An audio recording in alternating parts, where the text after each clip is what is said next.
Hello everyone, Rurikhan here coming at you with another video. I'm sorry if my voice sounds a little bit spent, but I was up until like 3 in the morning last night recording a podcast, so please do bear with me. So there was an article posted on the Los Angeles Times where the author of the article, Todd Martins, got to interview Mike Ybarra. Now, for those of you who are not familiar, Mike Ybarra is the current president of Blizzard. You might remember a couple of months ago, there was like a post talking about a joint leadership. I remember making a video talking about this where, Blizzard was currently being led by two people, and this was particularly important because, of all the sexual lawsuits and all of that stuff, because one of the persons that was in the lead was a male and the other person was a female. So supposedly this would bring more equality across the company. This would bring different viewpoints. It would, it was something that I actually looked at as a positive thing because Jen O'Neill was head of Vicarious Visions, who apparently, for all intents and purposes, appear to have made a pretty good remaster of Diablo 2. So this seemed like a good thing. Obviously, since then, Jen O'Neill has left the company because, they weren't paying her the same as Mike Ybarra, despite the fact that both of them went up to the higher-ups and they said, hey, pay us the same because this would make sense. I mean, take a look at the lawsuits that are happening right now. This is crazy. But anyways, at this point, Mike Ybarra is the sole leader of Blizzard. He's the president. He's the big man in charge. And for a while, Mike Ybarra has kind of been like a unifying factor almost in the World of Warcraft community because, he's somebody who plays the game.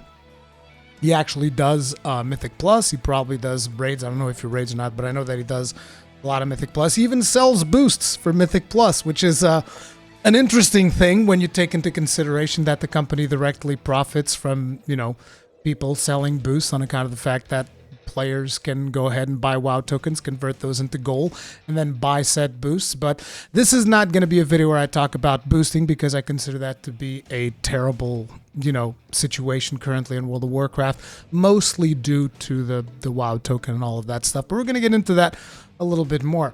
Now, you guys should check out the original article if you want to because there's much more stuff in there than what I'm going to be talking about.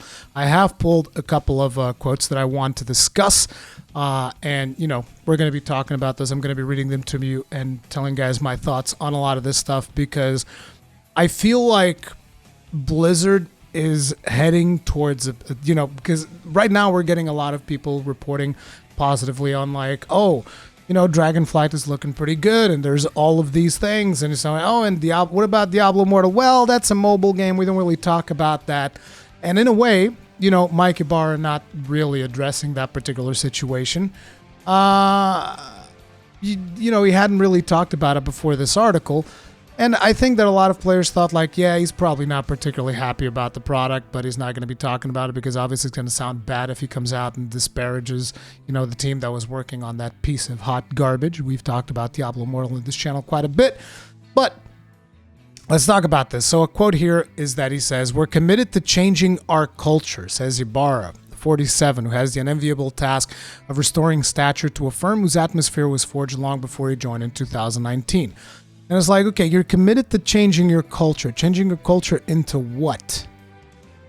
Because, there are a lot of things that you can interpret from culture. You can talk about, our hiring culture. We're going to be hiring a much more diverse group of people, which I don't necessarily think it's a bad thing. I know that a lot of people will be very quick to jump on the whole get woke, go broke, and all of these things. Yeah, sure, whatever. I don't care too much about that. So long as the people that are working on the game, they're qualified for what they're doing and they're given a proper working conditions as opposed to, the situations that people have had to deal with cube crawls, harassment, all of this nonsense. I don't want that on anyone's workplace. It's just that simple. But how diverse a group of people are that are working on the game, I don't see that as a negative, just like I don't see it as a negative how diverse the characters are in a video game. To give you guys an idea, one of my favorite shows that went on to Netflix, which wasn't particularly successful, was actually Sense8. I thought Sense8 was amazing, and it had a very wide range of characters and diversity from, gay characters, LGBTQ characters, Hispanic characters, black characters, white characters. It ran the gamut, but it was a good show. I liked the show because the story was interesting. It was an interesting topic. I thought it was really cool. Personally, I don't know if there's other people that didn't like it. Clearly, the show was not particularly successful because, I don't know, it ran out after like one season or whatever, and then they either already did or they were going to make like a special to kind of like wrap everything up, but whatever. Besides the point, just to tell you guys where I'm coming from when it comes to this diversity thing, what I care about is quality content. That's what I care about at the end of the day, and people that are working on said content being treated right. Now, he says here, we've had a tough 2.5 years, Ybarra says. We're listening to our employees. I've always firmly believed that where there's good culture across teams, creative excellent flows. So I call our culture team Team Zero. So there's apparently a culture team within Blizzard, which I would assume is a team that is dedicated to building company culture. Now, I've actually talked about this with Akalon on our Frozen Sodium Throne podcast, a couple of episodes, where we're talking about how, the passing of the torch when a company's talent is, they're either retiring or they're moving on. How do you keep that company producing quality products? We were talking specifically about things like Monster Hunter and Dark Souls. How are these things going to move forward? And, the Akalon's idea was like, if you make an appropriate culture inside the company, then the people who come after will be able to just grab the torch and run with it and maintain the same level of quality that you've seen in their products and continue to deliver experiences that players are going to be happy with. That is why culture is extremely important. I 1000% agree. The problem is that, Blizzard has kind of lost its culture a long time ago. So when he's talking about changing its culture, does it mean he's trying to improve on the culture? What kind of culture are we even talking about? Because, look, you're talking about the Blizzard that has released a game like Diablo Immortal. What kind of culture is that on your company? Like, what kind of respect do you have for your players when you see them as nothing but fat cows that you're going to be milking for all they're worth? Milking their money, bleeding them dry on the mobile market. Like, how disgusting is that? But anyways, he goes on to say, Ybarra is eager to talk about said culture team and the new hires leading it, as well as the tweaks and pledges Blizzard has made in his first few months as president. He hopes the new measures will once again make the company worthy of the plaques outside its Irvine headquarters. We're going to be talking about that. Pledging inclusivity, trust, and personal responsibility, phrases that surround the giant statue of a World of Warcraft orc. Speaking directly of Blizzard, Ybarra says recent hires at the company, namely Disney veterans. You mean the people who destroyed Star Wars? Yeah, I don't have a whole lot of faith in Disney, I'm going to be honest there.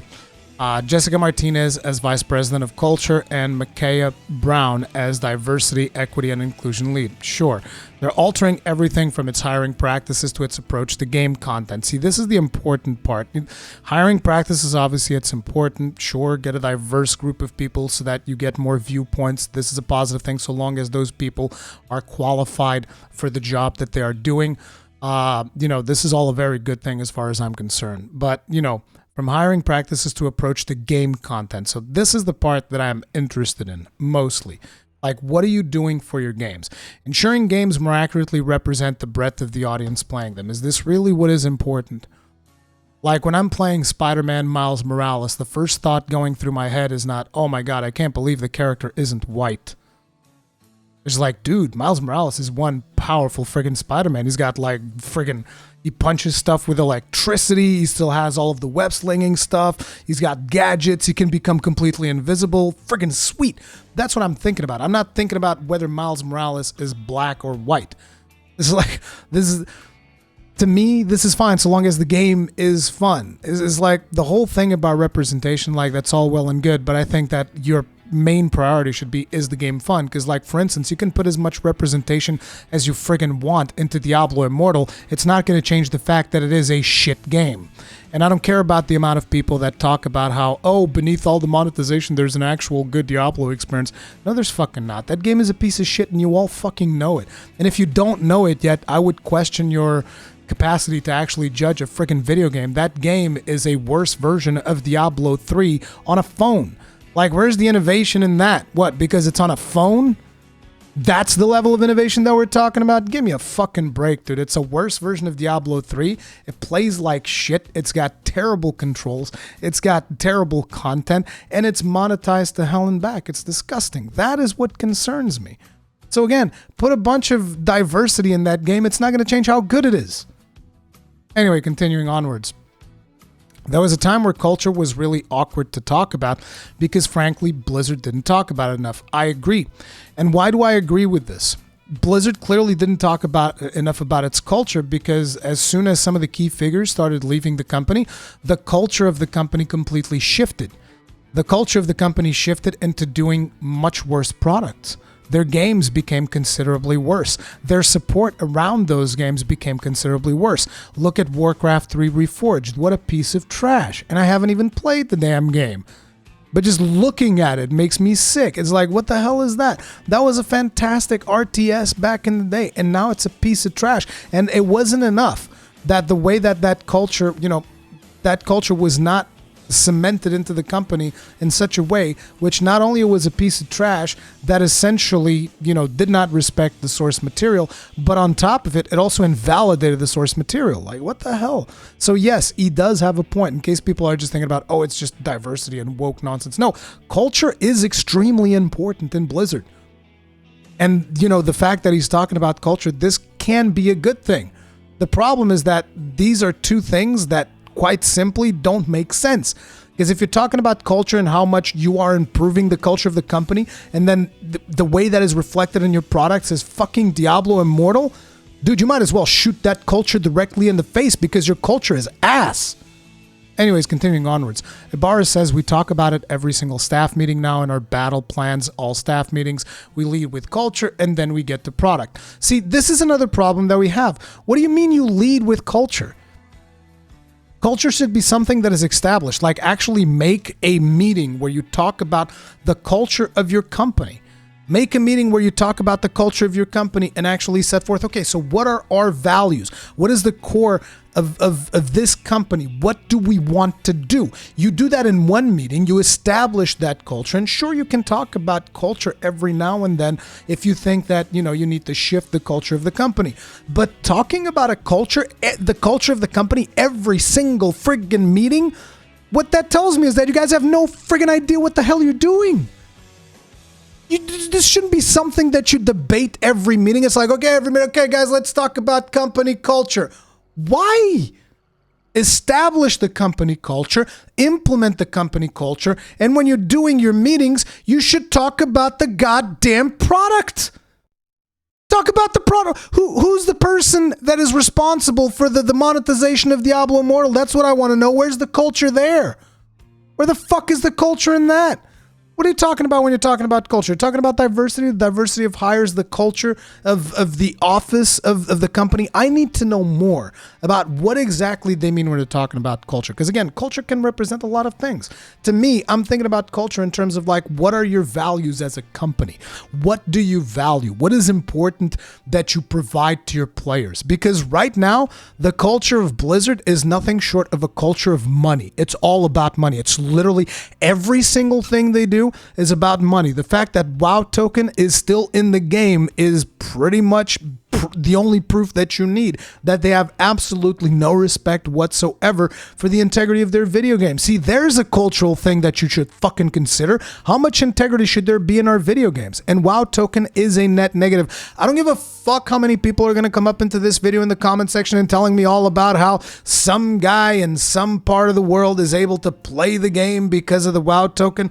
And it's like, look, dude, I am sorry.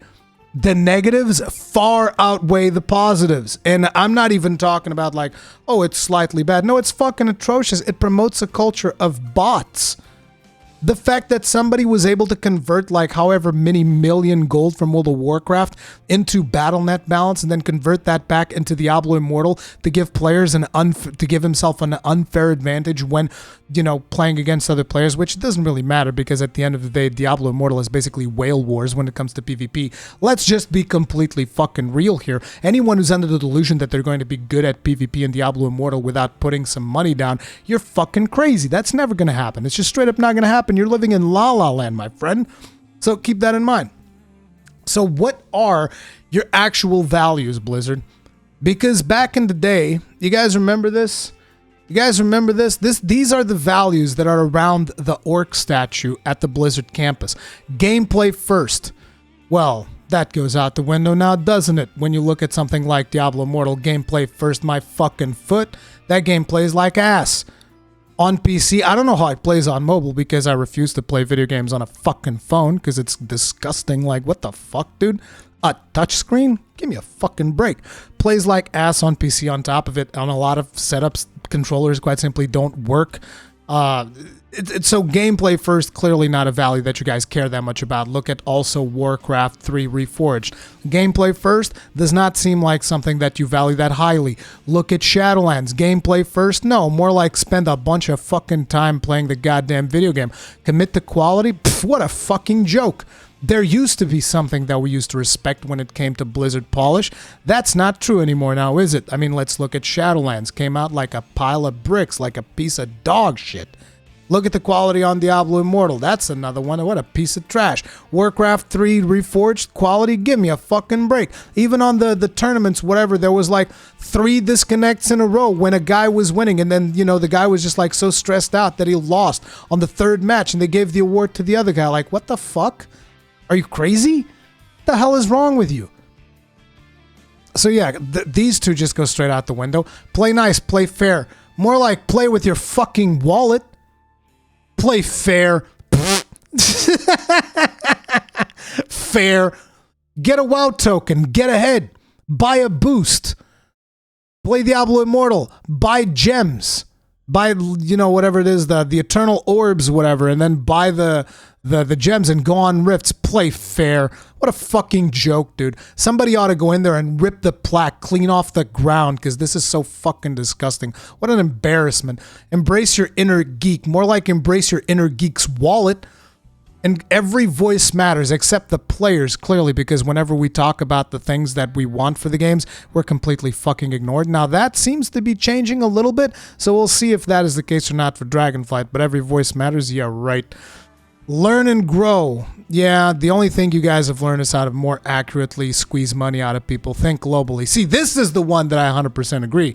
Think globally, but make sure to develop stuff for China because that market is huge. That's Blizzard thinking globally right there. Lead responsibly. This one is the most insulting one at this point. Lead responsibly? Lead responsibly. You're going to responsibly put out the most egregiously monetized video games, effectively setting back the whole gaming industry like 10 years when it comes to, you know, talking about how games should be monetized, effectively setting literally everybody that is trying to make a proper game, you're setting them back because investors are going to look at the profits that Diablo Immortal is generating by its shady business practices, and investors look in the future are going to look at this as a case study and they're going to be like, hey, is your game going to make as much money as this other game that Blizzard made all these years ago? They're like, well, no, because we're not employing that payment method. It's like, well, that's too fucking bad. We're not interested in investing in your product, on your project. Lead responsibly, my fucking foot. Where are your goddamn values, dude? When are you going to respect your players? When are you going to respect your players' time? Come on, man. Give me a fucking break, dude. Anyway, this could have been a celebratory moment for Blizzard. Ybarra has just overseen his first major launch as president. The release of the mobile-focused Diablo Immortal racked up more than 15 million installations, although not without criticism. Initial reviews leaned positive. The game provides a swift and approachable introduction to the franchise, presenting a heavily detailed hellscape that's full of life and death. Bringing a game like Diablo Immortal to market is why, in part, Ybarra joined the brand. See, reading this scares me. Because if you think that this is a good thing, like, oh yeah, I joined Blizzard so that I could launch a game like Diablo Immortal, I don't want you to be in lead. Because, like, you are definitely the wrong person for the job, 1000%. Because, like, I don't want my video games to be as heavily monetized as this and completely disrespect my time. Whatever happened to the whole play fair thing that we were talking about? Anyways, founded by 3 UCLA students in Irvine in 1991, he says that when he joined Blizzard as a senior executive, he recognized, even as an outsider, a change needed to come. It's not about the position, the money, or anything like that. Ybarra says, this is more personal for me. These games have connected me with my best friends, lifelong friends. I have such incredible memories playing with World of Warcraft guilds 10, 15, and 20 years ago. I saw an opportunity where Blizzard needed different... Wait a minute. Playing World of Warcraft guilds 20 years ago? You were playing World of Warcraft in 2002? We're going to assume that he's talking about other games like maybe Warcraft 2 or something like that. Like, I'm just going to assume that this was a mistake on the articles part. He's like, you weren't playing no World of Warcraft 20 years ago, bro. I saw an opportunity where Blizzard needed different leadership. Blizzard needed more transparency and a focus on culture. Here we go again with the culture. We needed, frankly, to serve our players with more content on a more frequent basis. Yeah, you do. Good content, not monetization content.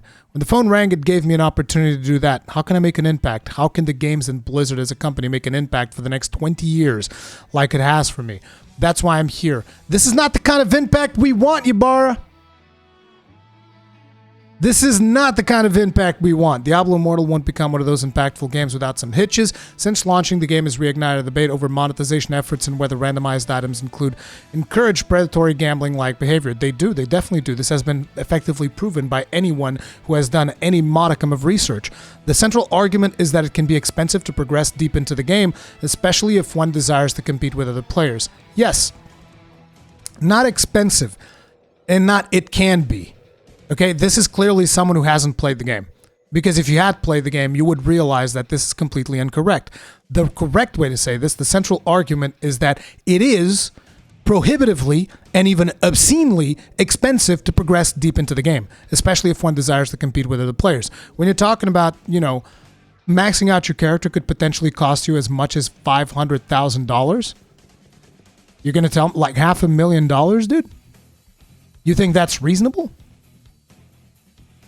That's more money than I've ever seen in a whole fucking lifetime. You think that's reasonable? $500,000? There's people blowing away $100,000 on their characters. You think that's somehow reasonable? Are you fucking insane? What the actual fuck is wrong with you? Now, this is from Mike Ybarra himself. When we think about monetization at the very highest level, it was, how do we give a free Diablo experience to hundreds of millions of people when they can literally do 99.5% of everything in the game? Lies. I mean, I don't know if you consider PvP to be 0.5% of the game. Because, yeah, you can do PvP if you want to be fucking father. Like, if you imagine, for instance, in a League of Legends match, you'd be one of those minions. Not even the big ones, the little cannon ones. No. One of the tiny ones that people last hit to get a little bit of gold. I mean, they last hit the big ones as well, but the big ones at least can do a little bit of damage on the towers. No, you're one of the tiny ones. You're one of the most insignificant pieces of trash if you go to PvP without spending money. That's just pretty much the way that it goes. And I'm talking about PvP. I could be talking about anything. So you're going to tell me that, rifts are also included in that 0.5%. So you're talking about PvP, legendary rifts. Those are also included in the 0.5%. The Illabim, whatever Fahad thing, that's another 0.5%. Min-maxing your decorations, that's also included in that 0.5%. Dude, it's like at the very least 30 to 40% of the activities in the game are completely walled off to you unless you're willing to whale. Unless you're willing to spend a considerable amount of money on the game. You're talking about $25 per rift if you want to min-max your character, which, by the way, I might add, that is the whole point of the Diablo's ecosystem endgame, is min-maxing your character and gaining power. That's the whole fucking point. Besides, just experiencing the story, that's it. And let's face it, ever since Diablo 2, the story of Diablo has been a fucking joke to begin with. I mean, the story of Diablo 3, give me a fucking break. The game became good after Reaper of Souls because people could actually accrue a little bit of loot here and there, but the fucking story was trash. Like, Jesus Christ, dude, it was disgusting. You're gonna tell me, oh no, it's about the story. Dude, story my ass, and the story on Diablo Immortal is even worse. The story on Diablo Immortal is actually worse than the story of Diablo 3. The story of Diablo Immortal is complete gutter trash, dude. The one thing they do have is that it has good voice acting, but it doesn't matter because the story's ass. You could have the best voice actors delivering this story, it'd still be ass. It's a terrible story. What the fuck? But yeah, 99.5% of the game, that is bullshit. In a follow-up email, a Blizzard spokesperson noted that a vast majority of players are not spending money, although the company declined to offer specific stats. This is the same thing as me telling you, guys, I am the most successful channel on YouTube. Really, Rurikhan? Yeah, yep, it's me. This channel right here, Rurikhan Unleashed, the most successful channel on YouTube. Where's your source? I mean, who's saying these things? Where are the stats? Trust me. Source? Trust me. I'm the most successful. I'm the best. It's that simple. Why? Because I said so. It kind of goes hand in hand with the whole part where Blizzard just goes, oh yeah, we took a look at all of these accusations and we concluded that everybody's wrong. We're completely innocent. Where's the source? Trust me. This is the same thing. It's like a majority of players are not spending money, but we're not going to offer you specific stats. Bullshit. I would argue like a large percentage of their player base is buying into their garbage ass battle pass. 100%, dude. Not 100% of the player base, but like I'm 100% sure that a large majority of people are buying at least into that, because quite simply that is what people expect from mobile games. A large majority of the people playing this game are playing it on their phones, and people expect to spend money on phone games. You're talking about a generation of people that have been completely brainwashed by bullshit like Candy Crush, like they have the attention span of a fucking goldfish. They'll spend money and not even realize it. They'll swipe away like $500 in the span of 30 minutes and be like, oh, what did I just do? This is the people that, you know, Blizzard is preying upon. This is the culture that they're instilling in their company. Ybarra says Blizzard is well aware of the gripes, but will defend the title by citing its high rating and 110,000 plus user reviews on Apple's App Store, implying the complaints are not reflective of the broader game-playing community. Here it is, 4.5 out of 5. Now, I want to remind you guys of one thing. For starters, Apple is not big on what they consider to be review bombing. So if a bunch of people go and start, you know, rating this game 1 star, Apple's going to start blocking those. I don't know if Android does the same thing, but I'll tell you what. When I initially looked at the ratings, I think Apple was on 4.9 or something like that on the very first, like, within the first 2 or 3 days of the game being out. Apple, I think, was like on 4.9, and Android was also pretty high up there, like 4.9, 4.7, something like that. Let's take a look at Android now. Oh, wow, that's a considerable dip there. What the hell happened? Huh, 3.7. That's a lot less. Why aren't we talking about the stats over on Android? We're just talking about Apple's App Store. Or you don't want to talk about Android that basically plummeted from 4.7 or however much it was in the first couple of days to 3.7. How about let's talk about that Metacritic, which I even forgot to brought up, but we can bring it up real quick. Diablo Immortal, Metacritic. Let's take a look, because I hear you guys broke some fucking records on Metacritic. Holy crap. 0.3. Hot damn, dude. Hot damn. Why don't we talk about that one? Shall we talk about that one? Ybarra? No, you don't want to talk about that one. You don't want to talk about where a majority of the people that put your company in the position that it is, you don't want to talk about how they got served. How they got served a bad bill of goods. We don't want to talk about that, because let's face it, the reason that Blizzard was in the advantageous position that it was before it started falling all over itself like a bunch of idiots back in 2018 when they announced this goddamn piece of trash. You know, the reason they were in that position was because of their community that stood through them through thick and thin, throughout bad expansions of World of Warcraft, throughout some piss poor releases that they did over the years, the community that supported them whenever they were down, and they just took a dump all over us to go and, you know, bring a game over to the Chinese market because they could smell the Chinese money. And it's like, look, there's nothing wrong with China. Some people are trying to make it seem like I'm freaking racist towards China. I'm just saying there's a huge mobile market in China. It's just that simple. And that people spend a bunch of money in that market, and there's a lot of people in China. Whereas in the West, there's not as big of a mobile market, even though the game has been pretty friggin' profitable. I believe it's at like 50 million or something just in the West alone. I'm actually more of the opinion it's probably 100 million at least at this point, I would imagine. But, you know, there's no like official numbers or anything, and Blizzard's not going to release those because they don't want to tell you how much of a scumbag they are. But yeah, let's continue here. Implying the complaints are not reflective of the broader game playing community. Additional, the company says it has collected data that says about 50% of Immortal players are new to the Blizzard ecosystem. See, this is the key thing right here. They want to get more players so that they can squeeze money out of them. That's what's up, because they realize that their current player base has grown wary of their behavior, and we're aware of the fact that, you know, most of the video games that they're putting out are not good value propositions, and they're going to find a new audience that they can fleece. That audience lives on mobile, and that's why you have Diablo Immortal, and you have Arclight Rumble, and you can expect a whole lot more mobile products coming from Blizzard. That's what you can expect. Like, when it comes to the PC side of things or the console side of things, you can expect Overwatch, you can expect World of Warcraft, and fuck all. I mean, I guess there's also Diablo 4 coming, but I wouldn't expect Diablo 4 to not implement the stuff that we've seen from Diablo Immortal, because at the end of the day, we can all, you know, scream to the rooftops and say as much as we want. They made millions, so we don't matter. It's just that simple. The monetization comes in at the end game. Bullshit. The monetization comes in the exact moment you boot it up with 800% value.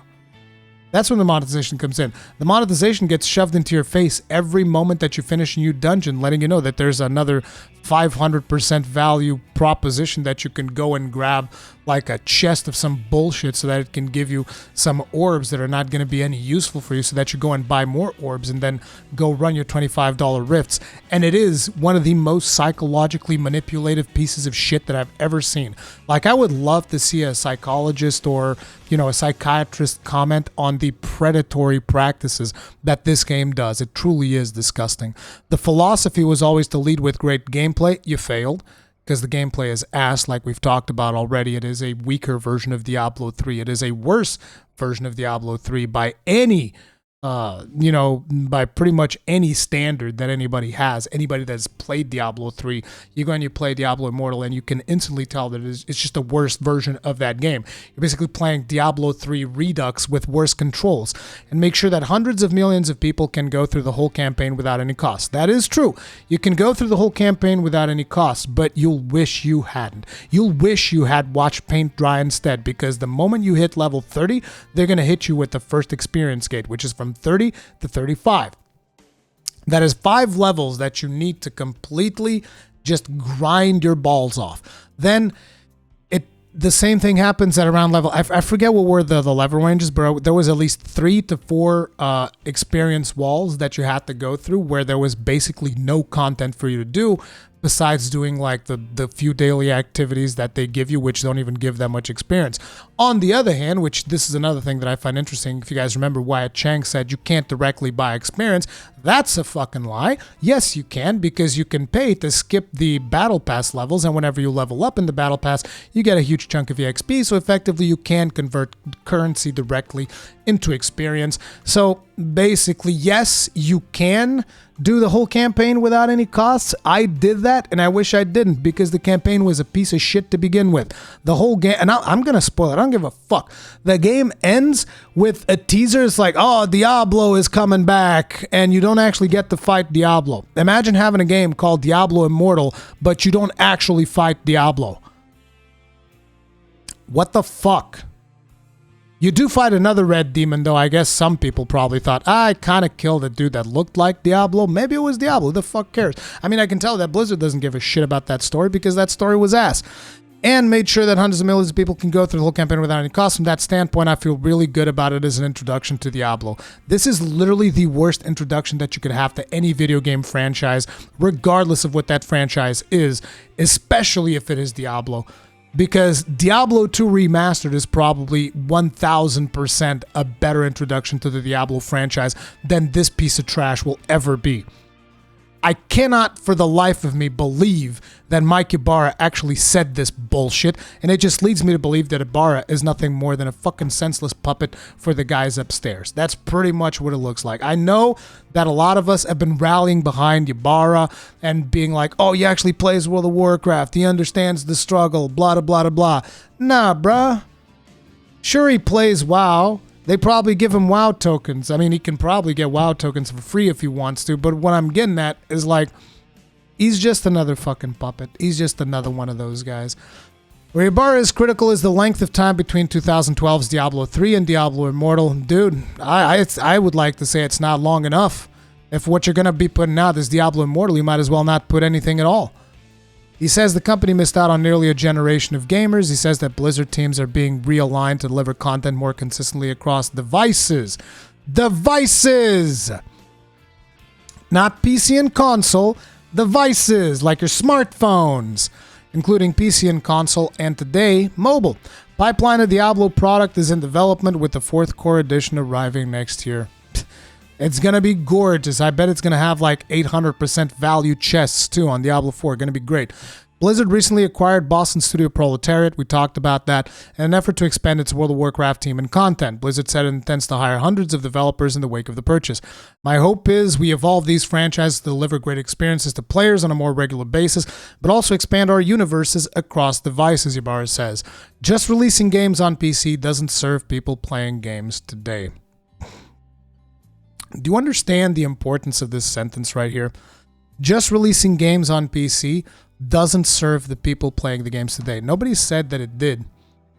But what this says is like you, if you happen to be a PC gamer, you are no longer a valued customer. You are not a customer whose business we give great value. You want to know why? Because PC customers are generally smart.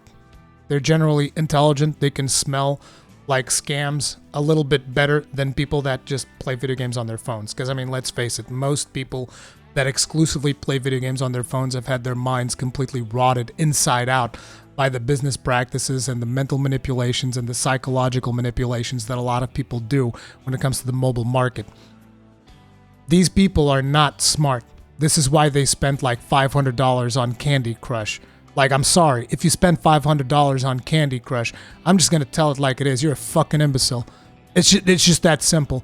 Like, for $500, there are so many amazing gaming experiences that you could be having, but you're putting those into extra lives on a fucking match 3 game. A fucking match 3 game. You expect me to respect you if you spend that kind of money on a piece of trash game like Candy Crush? Fuck you.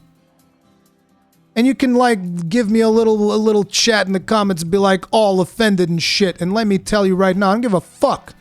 And if you're spending $500 on any other mobile video game, you can join this person too. You can go right ahead and go fuck yourself too. I don't give a fuck. And people are like, oh, Rurikhan, live and let live. People should spend money on what they want. No, people should spend money on what they want up to the point where it doesn't affect other people. And the amount of money these people are spending on fucking mobile games is clearly affecting everybody else that actually cares about gaming. To the point where this company now feels comfortable saying just releasing games on PC doesn't serve people playing games today. As if PC gamers don't fucking matter. And I can't wait for the amount of people that are going to say, oh, Rurikhan, you're reading too much into that sentence. And you're going to come in all apologetic for what Mike Ybarra says. Wake the fuck up!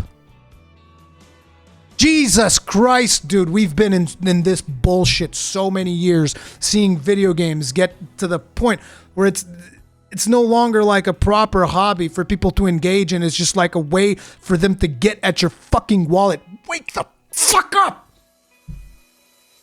When are you going to realize that time is the most valuable currency? Like Bellilar even made a video recently talking about this very fact. Time is the most valuable currency. When are you going to get it through your heads? I swear to God, dude, I can keep talking about this over and over and over, and there will still be people that will still come in here and still defend these goddamn business practices. And I'm just like, beyond this. What are we doing with our lives? Video games are supposed to be an escape where you go and you have some fun. Like, how can you be having fun on a video game where you can literally just drop $1,000 and become 10 times or 100 times more powerful than the other player? How the fuck is that fun? It's like going outside and challenging somebody for a race. You're going to be like, okay, let's do a foot race, you and me. Let's fucking go. And then the moment the race starts, you pull out a gun and you kneecap your opponent. Like, what the fuck? Anyway, I'd say for you guys to engage with the video, but I don't fucking care, dude. Like, this video isn't going to go anywhere. This video isn't going to change anything. These companies are never going to fucking change. And for those people that say, like, Rurikhan, why don't you just talk about the positive side of things? Yeah, that's what I do on my main channel, where I play good games that are still good. I'm just waiting for the games that I like to go bad, too. Like Monster Hunter, Dark Souls, good games. Games that actually respect your fucking time.